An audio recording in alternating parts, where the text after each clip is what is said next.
9절에 보면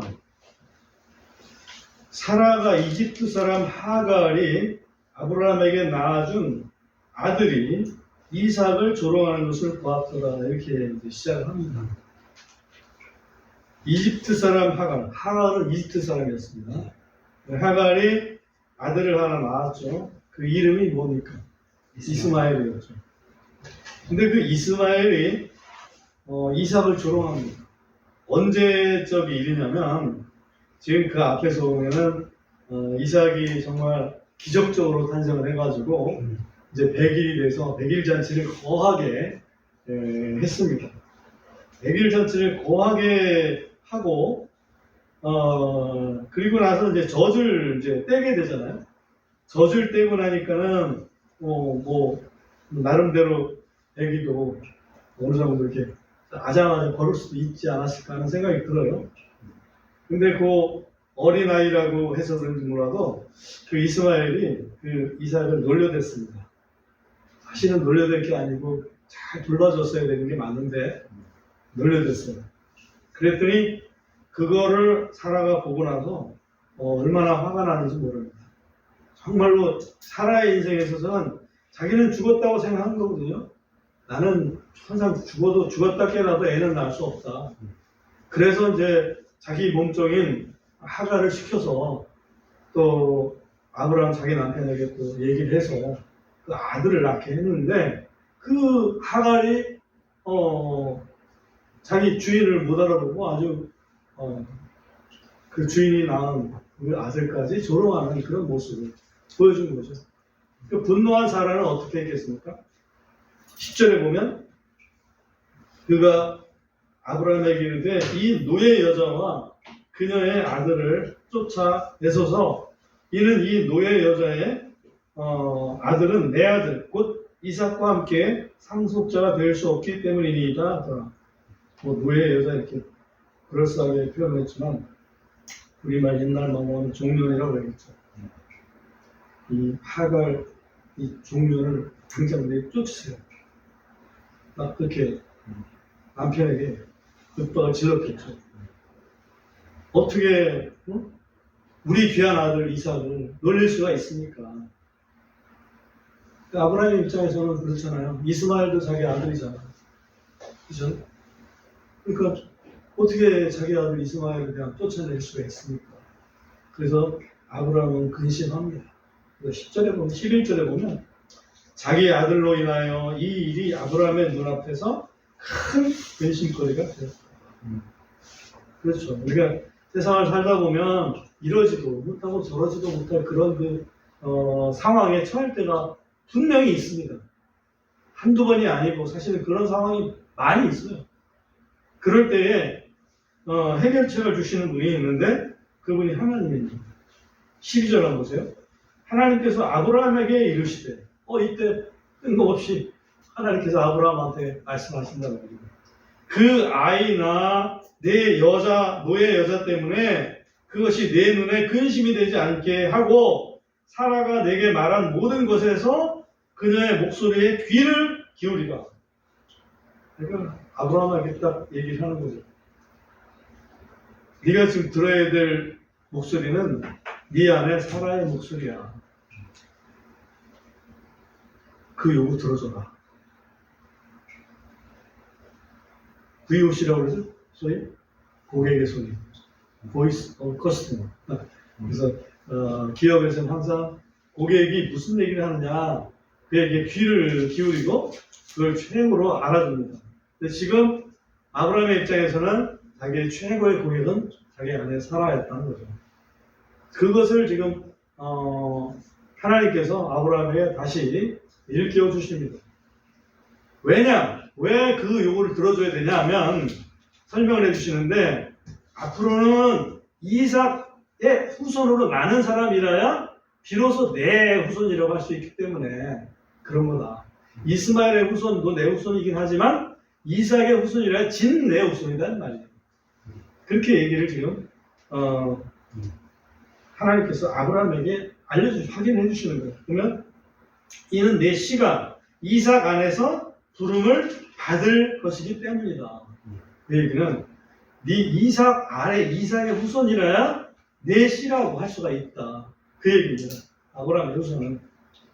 반면에 아브라함이 그냥 하갈하고 이스마엘을 쫓아내기만 하면 그럼 된단 말인가. 그래도 그런 근심이 남아있는데 그런 입장이잖아요. 그래서 하나님께서는 그 13절에서 그거에 대한 해답도 주십니다. 13절에 보면 또한 노예 여자의 아들도 이스마엘이죠. 내 씨이기 때문에 내가 그로부터 한 민족을 만들리라 하셨더라. 그러니까 걱정하지 말고 이스마엘도 내가 한 민족, 큰 민족 되게 만들어 줄 거니까 너는 지금 네 안에 사라의 요구를 들어줘라. 이렇게 확실하게 지침을 내려주시죠. 그랬더니 염려 베이스 붙들어 내놓고 14절에 그 다음날 아침에 일찍 일어나가지고 그 다음에 물 한 부대 그거를 하갈에게 이렇게 메워주면서 이스마엘 데리고 나가서 제발 좀 잘 살아 한마디 하고 내보냅니다. 그때 아브라함의 심정은 굉장히 아팠겠죠. 그렇지만 하나님께서 그렇게 말씀하시니까 그대로 순종했습니다. 그리고 하갈은 이스마엘을 데리고 떠나갑니다. 떠나가서 길을 가다가 이제는 부엘세바까지 갑니다. 부엘세바 광야까지 가죠. 부엘세바는 맹세의 우물이 있는 곳이죠. 부엘세바에 가서 방황합니다. 오늘 말씀의 제목이죠. 하갈의 방황. 방황이라는 게 뭡니까? 어디로 가야 될지, 사실은 무엇을 해야 될지 잘 알지 못해서 이리저리 떠돌아다니는 그런 상태, 그거를 방황이라고 그러죠. 딱 정착할 목표 지점이 없습니다. 아브라함도 창세기 20장에 보면 여기저기 방황했습니다. 창세기 20장 바로 옆에 있으니까 20장 13절에 보면 또 이 일이 일어났으니 하나님께서 나로 하여금 내 아버지의 집을 떠나 떠돌아다니게 하실 때, 그죠? 아브라함도 떠돌아다녔습니다. 어디로 정착해야 될지 몰라서. 요셉도 아버지의 부탁을 받아가지고 형들이 일하는 곳을 찾아갔는데 형들이 안 보입니다. 그래서 어디로 가야 형들을 만날 수 있을지 형들을 찾아서 이리저리 방황했습니다. 그걸 방황이라고 합니다. 에스겔서에 보면 패망한 이스라엘 민족이 여러 나라에 흩어져 가지고 목자 없는 양떼같이 방황할 것이라고 예언을 해놓고 있습니다. 아모스 8장에도 보면 세상에 말씀의 기갈을 보내니까 사람들이 그 기갈을 해소시키려고 말씀이 정말 어디 있는지, 하나님 말씀이 어디 있는지 구하려고 이리저리 방황을 한다고 했습니다.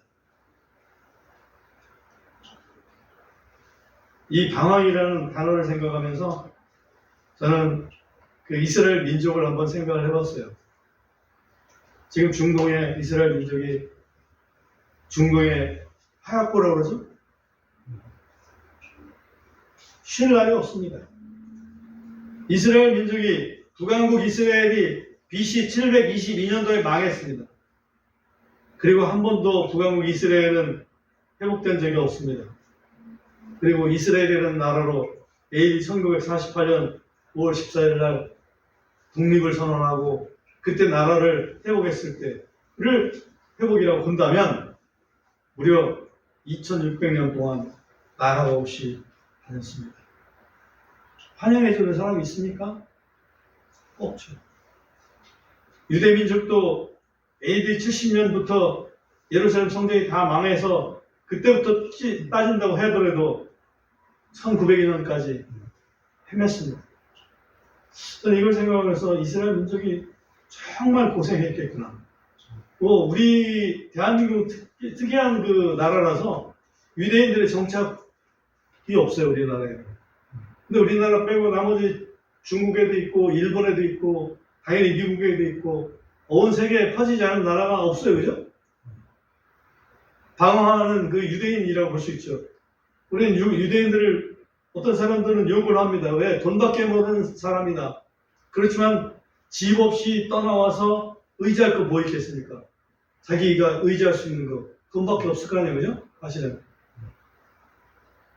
그러니까 방황이라는 게 그런 거죠. 그러니까 이스라엘 민족이 그 방황의 어떤 그 대명사라고 해도 될 정도라고 생각해요. 그러니까 우리 민족도 일제 36년 동안 그 36년 짧은 시간이죠. 역사적으로. 짧은 시간 나라 잃어가지고 그 독립운동한다고 그 중국에 방황했던 그런 사람들을 한번 생각해 보십시오. 그 사람들 얼마나 힘들었겠어요. 또 하와이로 들려가가지고 사탕수수관 농사 일꾼으로 가가지고 거기서 방황한 2세대, 3세대 얼마나 힘들까. 저는 그 미국에서 사는 그 재미동포 이런 사람들 잘된 사람들 부러울 수도 있겠지만은 실상 엄청나게 고생한 사람들이다 이런 생각이 들어요. 얼마나 이거 오고 싶겠어요. 탈북민들도 마찬가지죠. 탈북민들 도망가서 여기서 좀 살고는 있지만 얼마나 고향에 가고 싶겠습니까? 그죠? 왜? 자기가 정착할 곳은 고향이니까. 고향을 떠나면 다 방황하는 겁니다. 세상에 흩어져서 방황합니다. 우리 인생들도 천국 가는 정확한 그 길이 없으면 방황할 수밖에 없죠. 그죠? 정말 이스라엘 사람들은 그 어떤 사람들보다도 고단한 삶을 살았겠구나. 저는 그런 생각이 아주 깊이 들었습니다. 저는 개인적으로는 이렇게 어떤 이 방황하는 삶, 유리하는 삶, 고생하는 삶, 그런 삶하고는 좀 거리가 먼 삶을 살았어요. 왜? 우리 부모님들이 먼저 고생했기 때문에. 부모님들이 정해준 그 집에서 태어나서 그 부모님들이 보내주는 학교 가서 배우고 학교 배웠더니 또 직장 얻어서 안정된 생활도 할 수 있었고 결혼도 하고 주택도 마련하고 그 다음에 이 나라가 얼마나 태평했습니까? 그죠? 발전했고 이 사이에 그 태평한 나라 속에서 방황하지 않고 살아왔습니다. 우리의 육신은 그렇습니다. 영혼은 어떨까요? 우리의 영혼은 과연 이 대한민국에 사는 사람들의 영혼이 방황하지 않고 살아가고 있는가? 지금도 통계적으로 보면 10명 중에 7, 8명은 전혀 복음을 들어본 적이 없고 또 교회를 다녀본 적도 없는 사람들입니다. 10명 중에 7, 8명. 그죠? 죄 가운데 살면서 어디로 가야 되는지 알지 못하고 이리저리 방황하면서 지내고 있습니다. 왜? 영혼의 목자이신 예수님이 없다면 아까도 말씀드렸다시피 목자 없는 양같이 유리하는 그런 상태다. 이게 인간의 그 모습입니다. 지금 하갈이 떡 가져온 거 먹었죠? 떡 떨어졌습니다. 물 가져온 거 먹었죠? 물 떨어졌어요. 광야인데 물이 어디 보이질 않아. 지치고 햇볕은 홍곤한데 죽을 지경입니다. 애는 더 힘이 없어가지고 자기보다 더 인내심이 없어가지고 다 죽게 생겼어요. 15절을 보겠습니다. 창세기 21장 15절. 부대의 물이 다 떨어졌고 그죠? 그녀가 그 아이를 한 관목 숲의 한 나무 밑에 두었더라. 그리고 16절에 보면 그녀가 화살이 미치는 거리만큼 떨어진 곳에 가서 그를 마주보며 앉았으니 이는 그녀가 이르기를 내가 아이의 죽음을 보지 않게 하소서. 차마 아이가 죽어가는 꼴을 내가 못 보겠다 이거죠. 그래서 좀 멀리 떨어졌어요. 한 50m쯤 떨어진 거죠. 그녀가 그를 마주보며 앉아서 그녀의 목소리를 높여 울었더라. 하갈만 울었겠습니까? 하갈이 왜 울었겠어요? 아들 이스마엘을 보니까 하갈이 우는 거죠. 17절에 보면 하나님께서 그 아이의 음성을 들으셨고 하나님의 천사가 하늘에서 하갈을 불러 그녀에게 이르되 그렇게 절망 속에서 하염없이 눈물을 흘리실 때 하나님께서 천사를 보내셔서 하갈을 부르십니다. 하갈아! 여기 있죠? 하갈아! 두려워하지 마라. 무엇이 너를 괴롭게 하느냐 두려워하지 말지니 이는 하나님께서 그 아이가 있는 곳에서 그의 음성을 들으셨기 때문이다. 네 아이 이스마엘이 우는 소리 그거 하나님이 들으셨다. 그러니까 너 염려하지 마. 하나님이 들으시면 되는 거예요. 그죠? 네. 우리가 힘들어서 기도할 때 하나님이 그 음성 들으시면 되는 겁니다. 네. 그죠? 18절에 분명하게 얘기를 하죠. 일어나 아이를 일으켜 내 손으로 붙들라. 이는 내가 그를 큰 민족으로 만들 것이기 때문이라 하시더라. 하나님의 음성을 천사를 통해서 들려주시는 거죠. 야, 하가라, 두려워하지 말고 일어나. 일어나서 네 아이 이스마엘 손을 붙들어줘. 네가 붙들어줘. 그런 거예요. 아니 죽게 생겼는데 내 무슨 힘으로 그를 붙들어줍니까? 이런 얘기죠. 그렇지만 하나님께서 일어나라고 그러니까 하갈이 힘이 생겼겠죠. 그죠? 하갈이 힘이 생겼습니다.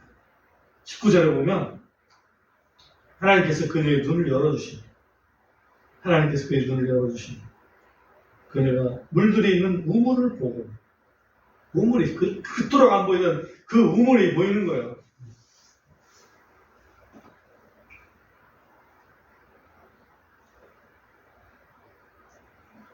하갈이 절망하는 순간에 기도를 들으시는 우리 하나님이 살 길을 열어주시는 거죠. 살 길을 열어주십니다. 이스마엘의 기도를 들어주셨던 그 하나님, 이스마엘의 기도를 들어주셨던 하나님, 그죠? 이삭으로부터 나는 아이야 아브라함의 후손이라고 이렇게 칭해줄 수가 있는데, 아니 그 자격은 안 되지만 그 이스마엘의 기도를 들으신 하나님, 살 길을 열어주셨습니다. 사실 하갈이 이스마엘을 낳기 전에 하나님은 약속을 해주셨습니다. 창세기 16장 10절에 돌아가서 잠깐 보고 오겠습니다. 창세기 16장 10절에 보면 주의 천사가 또 그녀에게 이르되, 그녀는 하갈입니다. 내가 내 씨는 이스마엘이죠. 낳을 아들 내 씨를 크게 번성하게 하여 그 수가 많아 셀 수 없게 하리라 하더라.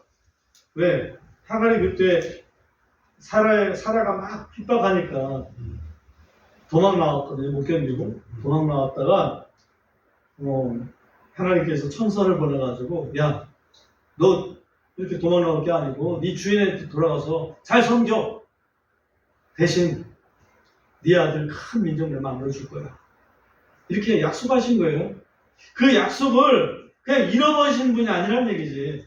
그 약속을 지금 하갈이 나는 이제 죽었구나 이렇게 생각했을 때 그 약속을 기억하신 하나님이라는 얘기예요. 하갈은 그 약속을 잊었을 수 있어요. 그렇지만 하나님은 잊지 않으신다는 거죠. 우리에게 주신 하나님의 약속은 우리는 혹시 믿음이 떨어져가지고 잊어버릴 수 있어요. 근데 하나님은 잊지 않으신다. 다시 21장 19절 보겠습니다. 하나님께서 그녀의 눈을 열어주시니 그녀가 물들이 있는 우물을 보고 가서 부대에 물을 채워 그 아이에게 주어 마시게 하더라. 이때 그 마음은 어땠을까요? 이제 살았구나. 여기 물이 있네. 생명수가 있어. 살았어. 20절 보겠습니다. 하나님께서 그 아이와 함께 하시니 그가 자라 광야에 거하며 활 쏘는 자가 되었더라. 이스마엘하고 하나님께서 함께 해주셨습니다. 왜 함께 해주셨죠? 약속을 했으니까. 내가 이스마엘 큰 민족 만들어줄 거라고 약속을 했어요. 그리고 지금 그 아이가 활 쏘는 자가 되었습니다. 왜 활 쏘는 자가 됐을까? 활 쏘는 자라는 얘기는 광야에서 이제 짐승 사냥해서 먹고 산다는 얘기겠죠? 네, 앞에서 약속을 했거든요. 16장 12절에 다시 창세기 16장에 12절 가보면 뭐라고 되어 있냐면 그가 들 사람이 되리니, 들 사람이 된다. 들에서 먹고 살려면 사냥 먹게 되어 있겠습니까? 그래서 포수가 된 거죠. 하나님은 아브라함에게만 하신 약속을 지키시는 분이 아니고 어떤 누구에든지 약속하신 것은 지키시는 하나님입니다. 한 번 하시는 약속은 반드시 지키십니다. 하나님은 미쁘신 분입니다. 히브리서 10장 13절. 히브리서 10장 13절. 23절. 죄송합니다. 히브리서 10장 23절. 같이 한번 읽어보겠습니다. 우리가 시작. 우리가 우리 믿음의 고백을 흔들림 없이 굳게 붙들자. 이는 약속하신 분께서 신실하시기 때문이라. 그렇죠. 약속하신 우리 하나님은 신실하신 분입니다. 신실하신. 한번 약속하신 것은 그대로 지키시는 분입니다. 아브라함에게 하신 약속만 지키시는 하나님이 아니라 하갈에게 하신 약속도 지키십니다. 이스마엘은 육신적인 아브라함의 자손을 상징합니다. 그죠? 육신적인. 이삭은 영적인 아브라함의 자손을 상징합니다. 물론 둘 다 육신적인 자손이에요. 그렇지만 상징적으로 본다면 이스마엘은 육신적 자손, 이삭은 영적 자손을 상징한다 이거예요. 하나님은 그 영적 자손인 이삭의 후손을 더 높이 두십니다. 그렇지만 육신적 자손 이스마엘 그들도 하나님께서는 보존하신다. 그죠? 그러니까 지금 우리 영적 자손이라고 떵떵거리는 교회 우리가 자랑스러워합니다. 어떤 사람들은 소위 대체신학이라는 용어를 만들어냈어요. 개혁주의자들이. 대체신학이라는 건 뭐냐면 이스라엘에 대한 모든 약속과 복은 교회로 대체됐다는 거예요. 그래서 예루살렘을 저쪽 그 로마로 대체한 거 아니에요? 그런 면에서 보면. 그래서 교회는 이스라엘 사람들을 핍박하고 그랬습니다. 그러나 하나님은 우리 영적인 이스라엘만 생각하시는 게 아니고 육신적인 이스라엘 그들에게 하신 약속을 지키신다니까. 그래서 지금 팔레스타인에 있는 이스라엘 이 이스라엘 민족이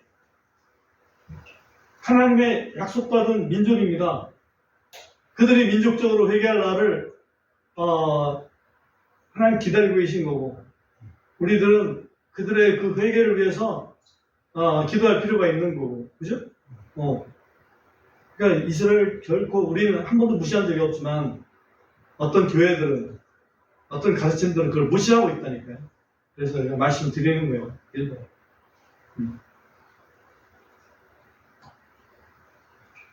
우리에게 약속을 지키시는 그 하나님, 또 이스라엘에 대한 약속도 지키실 것을 믿습니다. 아멘.